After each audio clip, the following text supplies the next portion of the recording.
Welcome in, everybody, to another episode of Beyond the Narrative, a fantasy basketball podcast. I'm your host, Alex Burns. You can find me on Twitter at @ABurnsHoops.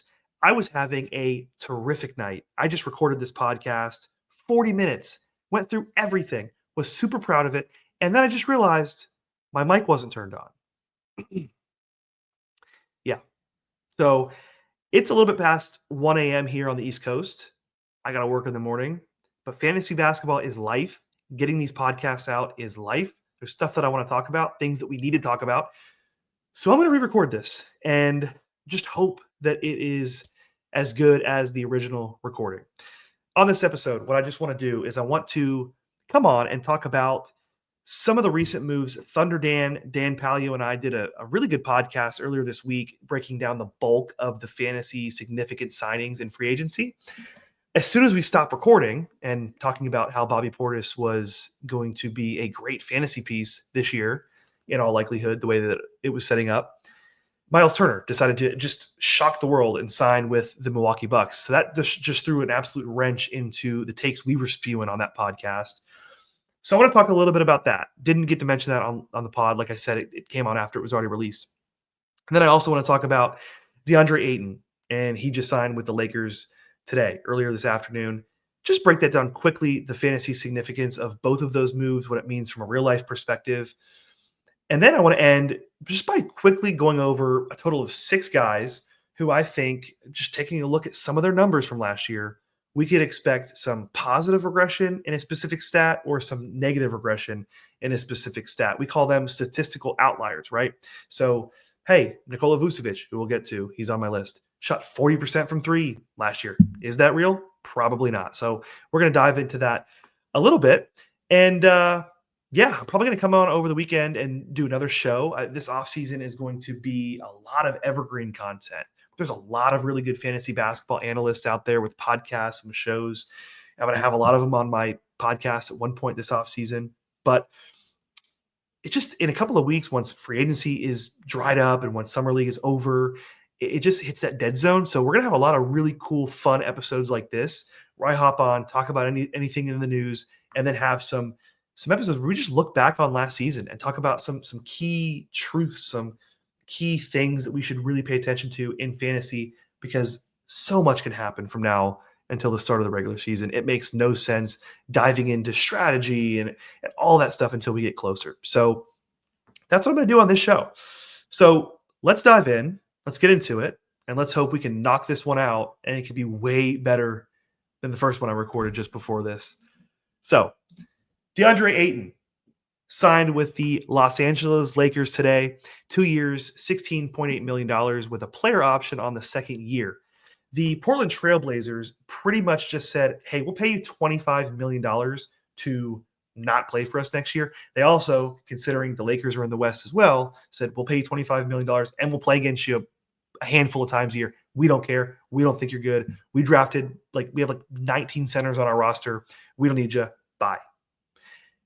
This is an interesting landing spot for Deandre Ayton. I think in LA, he's now surrounded by a team with a little bit more winning expectations. We'll have to really pay attention to what happens with LeBron James. There's obviously been some cryptic stuff in the news lately with Rich Paul, and LeBron opted in to his player option. I think it was $52 million. So there could be some stuff there where there's smoke, there's fire. LeBron could be on another team next season, and that would impact things a little bit. But even if LeBron goes, you have Luka Doncic, you have Austin Reeves. Deandre Ayton is going to benefit, I would say, from playing alongside some more proven and more elite playmakers on offense. I want to be very clear. I don't think Deandre Ayton is a good basketball player, a good real-life basketball player. I don't think he's a winning basketball player. Certainly not somebody that you would expect after you drafted him number 1 overall a handful of years ago. He's not lived up to it. In fantasy, if you just take a broad look at his numbers, his averages, he looks pretty good, but they're a little misleading. I think it's a good signing for the Lakers because I think they are in win now, and they do have the pieces, Luka, LeBron, Austin Reeves, that could maybe hide some of his weaknesses a little bit. I think of the pick and roll game with he and Luka Doncic. It's going to be very interesting to see just from a real life perspective, Luca really thrives. His play style really thrives alongside athletic bigs like a Derek Lively, like a Daniel Gafford, even somebody like a Maxi Kleba who could like step out and shoot and space the floor a little bit off of the screens. So it'll be very interesting to see how DeAndre Ayton can react to this because over the last couple of seasons, he's shown some flashes, like he's flirted and teased that he's going to become a reliable 3-point shooter, but it really hasn't stuck. So, yeah, he's going to have open looks. He's going to knock down random threes. But this is a guy that his motor has been an issue. He doesn't go to the free throw line. He just absolutely disappears from the free throw line. There will be stretches where he just doesn't go to the line at all for an entire game. And as a big man, it's extremely troubling. It's very rare. Usually you're down low, offensive rebounds, you go back up, you get fouled. He's a good free throw shooter, but he just has such low volume that it could be a little bit misleading. So I do think the fit will be very interesting. I do think there's some upside for the Lakers and having DeAndre Ayton as like off the short roll with the Luka Doncic pick and rolls. I think, you know, comes off the pick. Luka can slip him the ball before he fully rolls to the basket. And I think he can make a living with some of those mid-range jump shots. I think that can be really good for him. That's something that he has been really good at. So I think an increase in efficiency could be expected. And maybe just playing alongside LeBron and Luka and just a better culture is, should you say LA has a better culture? Rob Pelinka, new ownership, who knows? I would say it has a better culture than Portland and Chauncey Billups and whatever's going on over there. But I think he'll benefit from that. I don't think things change much from a fantasy perspective. I don't think we're like dropping him. I think if anything, he's going to be a great pick in the mid rounds, like that 5th round. And we'll have to look at it as we get closer to the season and kind of where all the values fall out. But I think that's probably what we could expect. Moving on to the next guy, the next news. Myles Turner. This was an absolute shocker. I alluded to this earlier. Thunder Dan and I had done a full podcast. We broke down the Milwaukee Bucks' current situation, and I was extremely high on Bobby Portis. This is somebody that I was like, the red carpet is rolling out for him in fantasy this year. He's going to be the starting center. This is a guy who he's going to get 23, 25 minutes a game over the last couple of years. He's like a borderline 12-team guy, not really somebody that you can rely on fully. He'll have a couple games where he's good and makes every shot and makes every three. And you're like, oh, I'm going to go at him. And then he just disappears for like 3 weeks, a month, maybe even more. He's not really useful in 12 teams leagues coming into the season.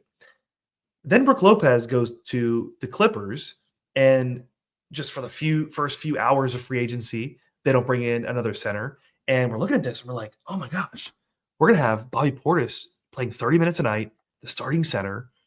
His usage is going to increase because no Damian Lillard. He's going to be the second or third usage guy on the team. This is going to be great. So excited. Talked about it with Dan Palio. And then as soon as we hit to stop record, Myles Turner decides to go to the Bucks on a 4-year, $107 million deal. I think Myles Turner could be viewed very similar to DeAndre Ayton in the terms that I don't think much changes. Myles Turner is obviously more valuable in fantasy than DeAndre Ayton. He does a little bit more across the stat sheet, right? He can step back and he can hit threes. He could block shots. He had 2 blocks last year. The blocks always fluctuate a little bit. He's a worse rebounder, but he usually shoots the ball relatively well. So you look at that handful of centers that we usually have, right? Like there's centers that are like a Walker Kessler. They're going to get rebounds. They're going to block shots. They're going to have really good field goal percentage. Myles Turner can do some of that stuff, but he's also going to give you threes. So he's great. I think we could expect him to be around that like 50-ish mark. Again, it's so early that you don't want to commit to that, but that's where I would expect his value to sit when we enter draft season. I also think we need to factor in maybe a slight decrease in efficiency, right? I mean, when you think about it, he goes from playing in Indiana, Rick Carlisle's system. It's this high octane, fast paced, crazy, chaotic offense that's being driven by one of the most impressive playmakers, great passer, and Tyrese Halliburton. He's just the motor and the engine that drives that offense. Now he goes to Milwaukee, and this is their point guard rotation as of the time of this recording. Kevin Porter Jr., Vasilije Micic, who had his player option was going to be declined earlier this season, but had to be thrown in some trades. So it was picked up, and now he finds himself in Milwaukee, and he might accidentally become important at work. That might actually happen. And we know from last year, just a side note, that Micic, when given an opportunity, can produce. He can be a really nice assist stream guy. He's not somebody, if he's the second string point guard entering the season or even pushes Kevin Porter Jr. to first. I don't think that's happening. And I also think Milwaukee brings somebody in. Chris Paul, maybe, even though he's been rumored to want to go back out closer to his home out in Los Angeles.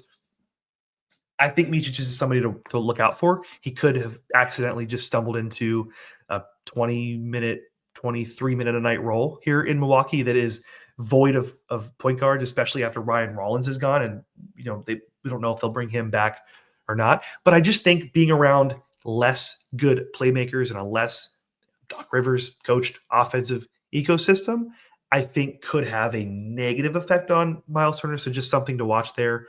Nothing set in stone. We'll have to see how that plays out. I do think Myles Turner, just to put a button on Bobby Portis, I think Myles Turner makes Bobby Portis really the same as he was in fantasy. Barely on just a borderline 12 team guy, not somebody that we're targeting in drafts. He'll have stream value occasionally throughout the season, but he's not somebody that you're relying on consistently. So that is those two guys. Something else I'm just thinking about too, and again, we're in the off season now, so there's going to be a lot of hot takes. There's going to be a lot of fun stuff. I tweeted something earlier today, and I just have this weird feeling. I can't explain it. I don't know why. I have this weird feeling that the Bucks aren't done. I just feel like Houston. You look at the Rockets; they are just stacked from top to bottom. They have Dorian Finney-Smith now. They have Clint Capella. They have three centers, which affects everybody. They have all these good players: Reed Shepherd, Tari Eason, who now we're like, Tari Eason's going to find minutes, but the upside's capped. Reed Shepherd, I don't know how he really finds a consistent role. You have a situation. I have a hunch that the Rockets are gearing up to make a run at Giannis. They have a lot of pieces they could do it. They have a lot of options, a lot of guys they could throw in to try and pair Giannis and Kevin Durant and Emin Thompson and Fred VanVleet. You could do Alperen Sengun. You could do Reed Shepherd. You could do Tari Eason. You could do Jabari Smith, who just signed that big rookie extension, and picks. You could do a lot of things here. Cam Whitmore. So that's just something to watch. Obviously, nothing to point to and no proof of that, just a hunch. And if that happens, I'm going to come back to this. I'm going to look at the camera directly in the face, and I'm going to clip this, and I'm going to post it a bajillion times just because there seems like there's no traction. But if that happens, I'm definitely going to wear this out. But it probably doesn't happen. Let's get into some of these guys that I mentioned earlier in the show who I just think, looking at some specific stats and some numbers, and there's a ton of guys out there, right, that you can look at stats till you're blue in the face and you could say, oh, that's probably going to come up next year. That's probably going to go down next year. That's real. That's fake. You can do that to everybody. But these are guys that I look at some specific stats that we'll get to, and I'm like, yeah, I don't really believe that. I don't think we should count on that next season. And then there's some other guys who we'll get to where I'm like, that doesn't seem real. I feel like that could come back up. Like, it seems like that's just not him, looking at his entire body of work. So that's what I'm going to do. I'm going to do three guys who I expect to have some negative regression in a specific stat category, and three guys that I expect a specific stat category to improve. And overall, this impacts the entire fantasy value, right? It could have a big impact on where they finish, where they're drafted, how people value them by looking at last year's stats and expecting the same to continue. So let's dive in. The first one we're going to talk to, none other than good old Nikola Vucevic. I wrote about him a lot last year in my weekly column over at Rotoballer, just about how he was just shooting. He started the season shooting lights out. It was insane. He was 40% from three, 53% from the field is how he finished.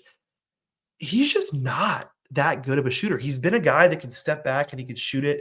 It's not something that like teams are game planning against where they're like, we need to shut down Vooch's 3-point game. It's not that level of good. He's capable. He just shot the lights out this year. And you look at where he finished, like I said, 53% from the field, 40% from three. Where did he finish the year before from three? 29%. How about the year before that? 35%.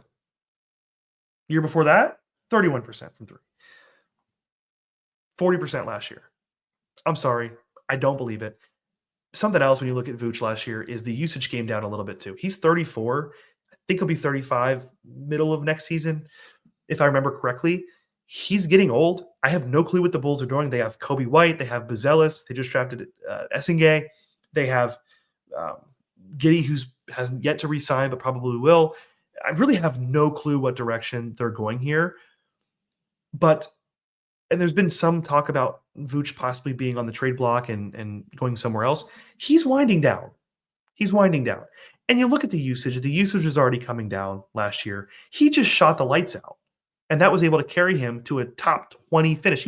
He finished 17 in per game value according to basketballmonster.com last year.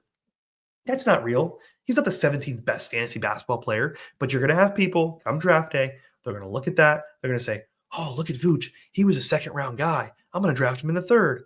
Oh, I'm getting a round of value there. There's going to be people that do that. And I'm telling you, don't be that person. Understand how things work. What goes up comes down. What goes down comes back up. This is something that is almost assuredly coming back down. And when it does, I think it's going to be significant because, like I said, the usage is already down. So if he's taking less shots and he's making a lower percentage of those shots, the numbers are going to be lower. And that doesn't even factor in if he's playing somewhere else. Where is he playing? There's a lot of unknowns with Vooch. He's not the 17th best fantasy basketball player in per game 9 category leagues. And he's not somebody that I'm targeting anywhere near that level in drafts. I can already tell you that right now. Next guy, Dyson Daniels. And this one kills me a little bit just because I love Dyson Daniels as a real life player, as a fantasy player. I loved him when he was drafted. It was fun to watch in the summer league. He was putting up really nice defensive stats then. He was just buried in New Orleans and really didn't have a clear path to a role. And it was obvious. He was traded to the Hawks. Here's going to be this increase in role, whether he's the sixth man or he starts. Bogdanovich was there at the time. It doesn't matter. He's going to be useful in fantasy. And there was a lot of great fantasy analysts that were pounding the drum on Dyson Daniels. A couple come to mind really quick. Mostly a lot of people were. If I forget you and don't mention you, I'm sorry. Kayla Fonte, Adam King, those guys were huge Dyson Daniel truthers in draft season. I love Dyson Daniels. I had him in a lot of leagues. Didn't expect this. 3 steals a game. 3 steals a game for Dyson Daniels. Do you know how rare it is for somebody in the NBA to average 3 steals a game? I'll tell you.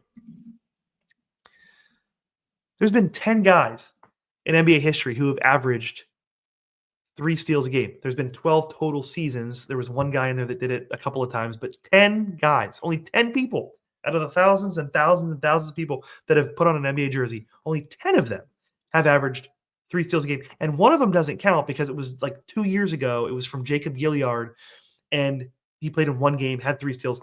Take that, toss it out. I don't care. 9 guys have truly averaged 3 steals a game in an NBA season. And Dyson Daniels is one of those. That is crazy historic. I would put money that it's coming down.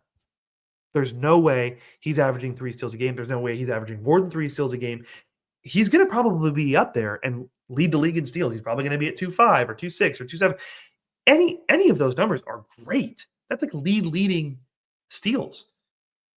The only thing is when you drop it by 0.3 points or 0.4 points or 0.5 points, it has an impact in fantasy basketball.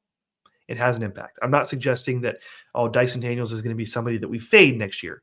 But you look at Dyson Daniels and you look at what made him so special in fantasy basketball, and it was that you could get him with sometimes your last pick in the draft. You could get him in the double-digit rounds, in the 100s, and he finished where he did.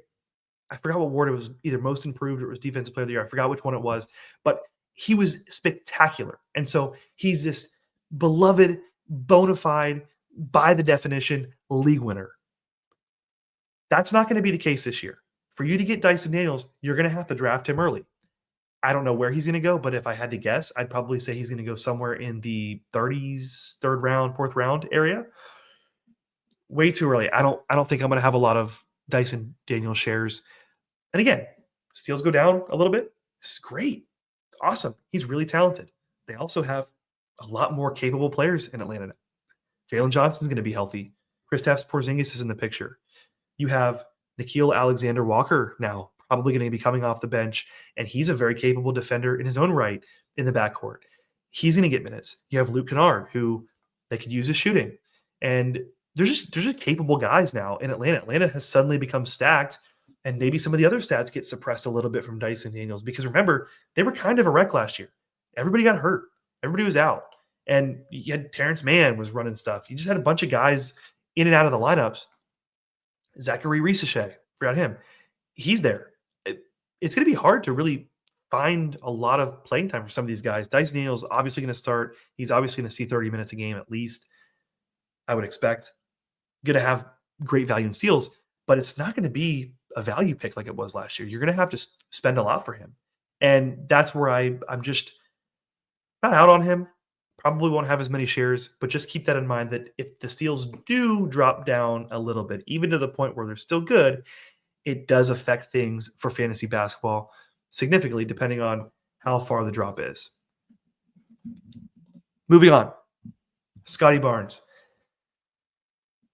Scottie Barnes, interesting fantasy player. Has been, I think, personally, a little overhyped over the last couple of seasons coming into drafts. I think people have he had that really good like breakout rookie season where he surprised a lot of people with how productive he actually was just across the board. Could do a little bit of point guard duties, run the offense, facilitate the offense. Block numbers were good. He could get to the rim, and the shot was always like, is it coming? Is it not? He has had flashes where he's been good from three, and then it's just fallen off. So I don't know if I believe the shot long term. It's not like it's not disappeared. It's there's something there. It's just not like he's not going to be like an elite shooter ever in his career. I don't think so. The thing with Scottie Barnes, what made him so valuable the year before this is like 2 years ago, was that he was able to rack up over 6 assists a game. And that really complemented the 1.7 blocks, the 1.5 steals. I mean, there was a lot of things to like about Scottie Barnes' fantasy game. And this season, he goes from 6.1 assists to 5.9. And you're like, okay, well, that's not terrible. I mean, 0.2% decrease. Brandon Ingram comes into the picture at the trade deadline. And from when Brandon Ingram arrived in Toronto until the end of the season, in games they played together, Scottie Barnes averaged 4.9 or 4.8 assists. So he goes back to the same number of assists or right around he averaged as a rookie. Then you had his second year was somewhere around there, and then you had 6.1, and then you have the end number looks great, 5.8 last year, but with Brandon Ingram, which is going to be how we need to value him moving forward for next season, it was under 5. And that is a big difference because the blocks can fluctuate, the steals can fluctuate, the three-point shot's probably not going to be there. So really, I mean, where is he providing elite value across the board? He's a fine fantasy player. I just think that there's a good chance he could be a little overhyped in drafts like he's been. Maybe he's not worth taking in the second round. Maybe he's more of a third, fourth round kind of guy, which is still good and awesome, but this team is different now. I don't know how in the world this team makes sense. They have good players in their own right. Colin Murray-Boyles, I really like him. I think he has a good game. I don't know how he steps in. They just re-signed Jakob Poeltl. They have obviously Brandon Ingram. Manuel Quickley is going to be there, presumably for the full year. There's going to be a lot of people. RJ Barrett is there. There's going to be a lot of guys. I don't really know what to expect from Scottie Barnes, elite fantasy stat-wise, if those assists are under 5, because then we're just relying on high block numbers, high steal numbers, maybe the three-point game comes in, and I'm not really confident, and it's just not wise to put a lot of faith in numbers that fluctuate so frequently. So Scottie Barnes, just something to keep in mind. Also, I know it was a weird year for Toronto, but the minutes were down last year, 32 minutes compared to 35 the season prior. After the All-Star break, he was at 29. He's not seeing under 30 minutes a game. It's going to be closer to that 32, 34 minutes per game, I would expect. But this is a funky team, and this is just something that I'm going to be very weary of. If someone in my draft is looking to get Scottie Barnes in round 2, they're getting him. I'm out. Totally fine with me. I'm not going to lose 1 ounce of sleep over that because I do think there are real concerns. All right, let's shift gears a little bit into just a handful of guys. They're all guards, too, believe it or not, who I think we should expect some positive regression in the category. And then, believe it or not, they're all three guards and they're all efficiency based stats. So the first guy is Trey Young. Trey Young has been obviously, a very good fantasy option for several years now, for six years now. We just mentioned with Dyson Daniels, but the team is stacked and there's a lot more options there. You look at Trey Young's season last year, and with Jalen Johnson in and out of the lineup, there was just a lot of dysfunction, it felt like, in Atlanta at times. He was still able to put a really good stat line up. He was 24 points, over 11 assists. There's some really good stuff. There's some stuff to like. He really struggled shooting the basketball. And you look at his total numbers, they're not bad, but you dig into the shooting splits. I mean, 41% from the field last year. That's like his lowest since he averaged 41% as a rookie, which we all know how he started that year. It was abysmal. And then he picked it up down the line. He shot 34% on threes. He was 37% last year on threes. So that decreased a little bit. And it was a little bit less volume, right? He ceded a little bit of usage, especially early on in the season. That went to guys like Jalen Johnson before he got hurt. And Trey kind of turned into more of a playmaker, like a pass first point guard. And we love those high assists. But usually when shots decrease, you would expect efficiency to go up, right? There's less shots for you to miss. That wasn't the case. I do think he's better than a 41% shooter. I don't think you're getting to 45, but I think maybe 43, 44, and some change. Maybe 34 from three goes to 36. Maybe he's a little bit more efficient. Maybe he gets better looks because of how stacked the Hawks roster is. You have guys like Kristaps Porzingis that you're going to have to worry about. Jalen Johnson when he's on the floor. You have guys like Luke Kennard when he's on the floor, knockdown shooter, one of the best three-point shooters from a percentage standpoint in the NBA. There's guys now. Onyeka Okongwu is going to be there. Not really a shooter, but he's a threat. There's guys. So I think not only can Trey Young's looks get a little bit better, maybe he does continue to have the same volume that he had last year, so not as much as we would normally expect from him. But if those assists can stay there and his shooting increases a little bit, maybe like I said, 41 goes to 43, and then the 3-point game, maybe he gets some better looks with defenses having to focus on some other people. I think we should expect a little bit of an improvement from Trey Young in fantasy. And given how the first round is going to shake up, I mean, you have Tyrese Halliburton, Damian Lillard, Jason Tatum, those guys that are usually there in the first round, no one's drafting them. They're out for the whole year. They're done. There's nothing there. So I do think you're going to have guys like a Trey Young push up to the back end of that first round. And if I miss out on a top 5 pick and I'm not getting Jokic or Wemby or SGA or anybody like that, I'm targeting Trey Young, just like I targeted James Harden last year. James Harden, I was on record saying, and a lot of people were on record too, but hey, Kawhi's really iffy. I don't trust anything the Clippers say. I don't trust Kawhi Leonard. I don't trust his body. He's not going to be there, or if he's there, he's not going to be reliable all season. James Harden with no Paul George, big usage increase. The assists are there. He was able to do it in Philadelphia alongside Embiid, alongside Maxey. The stats were great. Here he has a better opportunity to produce with the Clippers. He was a guy that was like an auto pick for me end of the first round, and that proved to be true. Trey Young will slot in there this year. I am confident what I just talked about, some of those things are going to improve, and I would be looking to draft Trey Young there. Next guy, Brandon Miller.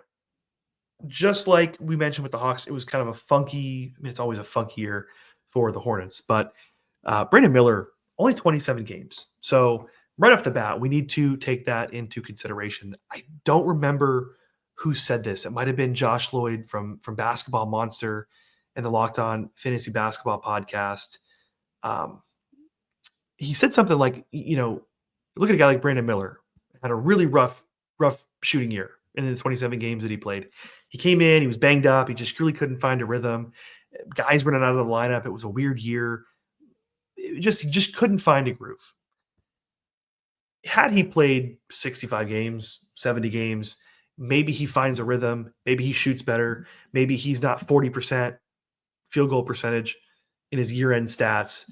And maybe he's like 44, and maybe his points are a little bit more. Maybe he's better at threes, and maybe he has a little bit more to his fantasy game. Maybe there's a little bit more meat on the bones, so to say, from a fantasy perspective. And then we're totally evaluating him differently heading into next season, right? Maybe we're like, hey, this guy was great, like 23 points a game. He had 2.9 three threes a game, uh, great from the free throw line. And maybe we're like, hey, this is a breakout candidate. But because he only played 27 games, we never had the opportunity to see him climb out of that shooting slump or really find any sort of rhythm outside of a few games here or there that he was really good. So look at his stats. I mentioned 40% from the field. He took 10 threes a game. I mean, that's just like insane. Like he's not taking 10 threes a game this year. I think the volume actually comes down a little bit, but like I just said with Trae Young, that could be good for his fantasy value, right? There's more mouths to feed. You bring in Colin Sexton, you draft Con Knipple, Liam McNeely. Obviously, Nurkic is no longer there. Mark Williams is no longer there. You have Musa Diabate and you have Ryan Kalkbrenner. Mason Plumlee is somehow back in Charlotte. I don't know what it is with the Charlotte Hornets and Mason Plumlee, but you have guys, right? You have LaMelo Ball, who's going to be healthy to start the season. Miles Bridges is still there. There's going to be a full roster to start the year. And I think while he might see a little bit of a decrease in shots, his shots were so insanely high, like 10 threes a game is crazy for Brandon Miller. Maybe it's 8 threes a game. Maybe his field goal percentage goes from 40 to 45. Maybe he's more efficient. He's going to be more efficient at the line. And he's always pretty good at the free throw line. But I think we could be looking at just an overall healthier fantasy season from Brandon Miller. And he was somebody that I was very high on last year. And I got some flack for it. But I was doing my projections and I'm like trying to be realistic with what I think he can provide. And there was nothing in my projections for him that was like on steroids or anything that was inflating his value, but he kept routinely coming back as like a top 60 guy for me. And I know a lot of people just thought that was too rich. He finished 75th in his 27 games. So it wasn't like we were too far out of that, but I think Brandon Miller definitely has top 75 upside this season. And especially the key that hinges on the efficiency, because the efficiency was not good. Last guy, Fred VanVleet. Fred VanVleet was, I'm not even going to sugarcoat it, was horrific from the field last year. He shot 37% overall throughout the whole season. After the All-Star break, he shot 34%. I mean, that is just insane. I know this guy does not shoot the ball well. He's always like right around 40%, 39%. 34% is crazy. It's just insane. Like, I don't even know how I feel like I could shoot better than 34% from the field in an NBA game. Maybe I'm just absolutely, I've lost it. But 34% is crazy. I don't see a world in which that's not better. We talked earlier about all the talent they added. You have Kevin Durant now as a playmaker, as a secondary playmaker, or the initial playmaker. Fred VanVleet is going to be somebody that is a secondary playmaker with the ball in his hands. I think all of that attention is going to be good. I think he can find better looks. I think he can shoot better from three. I think the field goal percentage, that's an easy increase. And don't even increase it to 45%. Increase it to 41%. That's a 4% increase in efficiency. That's going to lead to more points. Maybe he takes a little bit less shots because of all the bodies there, but it's still going to stack out where his numbers look better. He's just a better fantasy player. He has in years past been like a top 30-ish guy. You look at some of his per game numbers and the way that he's been able to finish over the last couple of seasons. I think some of them are a little inflated. He's always going to be a good steals guy. But last year, we saw his value plummet. And, he is older. I don't think he's washed. I don't think this is somebody that's like, oh, he's older and he's just playing bad now. I just think it was a really, really bad season. And the funny thing about him is on my buy low, sell high, hold column I did with Rotoballer last year, he and Bam Adebayo were somebody that I was screaming about earlier in the season that you need to buy low on them because everybody was panicking. Fred VanVleet couldn't hit the broadside of a barn. Bam Adebayo was in a bad shooting slump to start the season. And we saw is Bam Adebayo was able to right the ship because, again, the normal, what the regression pushed him more to the norm, right? Bam Adebayo's not a 38% from the field guy. He's closer to 50, and he finishes at 48%. That didn't happen with Fred VanVleet. Fred VanVleet just kept shooting bad all season, and I don't think he's bad, but I don't think he's that bad. So that's just something to keep in mind when looking. Maybe he's going to slide a little bit. I think he's going to be a useful option in fantasy, but just something to keep in mind right there. I don't think he's that bad. One more thing on Fred VanVleet before I go to the assists were also way down last year.